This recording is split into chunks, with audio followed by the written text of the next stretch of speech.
سلامونه ستړي مشئ ستاسې د روغتیا په هیله. په دې ویډیو کې غواړو په دې پوه شو چې په څه ډول باندې کولی شو یو حساب بند کړو. د یو حساب بندول د همدې حساب د ساتنې لپاره کارول کیږي. همداراز دغه برخه زموږ سره مرسته کوي چې د دغه حساب بیلانس نور خلک ونشي لیدلی او بند شوی حساب د نورو حسابونو په پرتله په امن کې به وي. د دغه چارې د ترسره کولو لپاره لومړی ایگزیکټ سیستم پرانیزو او وروسته خپل ډیټابیس خلاصو.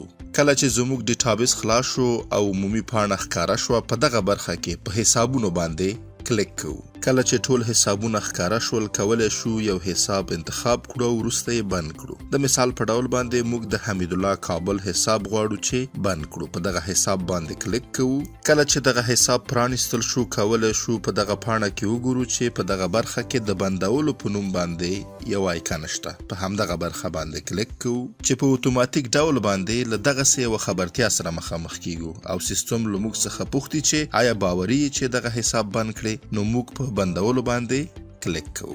د دغه چارې له ترسره کېدو وروسته کله چې له حساب څخه ووځو، کولی شو په دغه برخه کې وګورو چې موږ نشو کولی د دغه حساب بیلانس وګورو او خپله د حمید الله کابل د نوم ترڅنګ د قفل علامه هم ښکاریږي. او کله چې د دغه حساب د بیا پرانیستلو لپاره پر حساب کلیک وکړو، د پاسورډ تاییدولو برخې سره به مخامخ شو. او کله چې په دغه برخه کې خپل پاسورډ یا پټ نوم ولیکو، نو کولی شو دغه حساب ته ننوځو او دغه حساب وګورو. او که غواړو بیرته د دغه حساب بندول یا قفلول وځنډو، نو دلته په خلاصولو باندې کلیک کوو چې بیا هم سیستم په اتوماتیک ډول باندې له موږ څخه پوښتي چې آیا باوري چې دغه حساب خلاص کړي. نو موږ بیا هم په خلاصولو باندې کلیک کوو چې د دغه چارې ترسره کولو سره به دغه حساب عادي حالت ته راوګرځي او بیلانس به یې ولیدل شي. او که وغواړو د بیا ځل لپاره دغه حساب بند کړو، بیا په بندولو باندې کلیک کوو چې بیا هم په اتوماتیک ډول باندې به سیستم له موږ څخه دغه پوښتنه وکړي.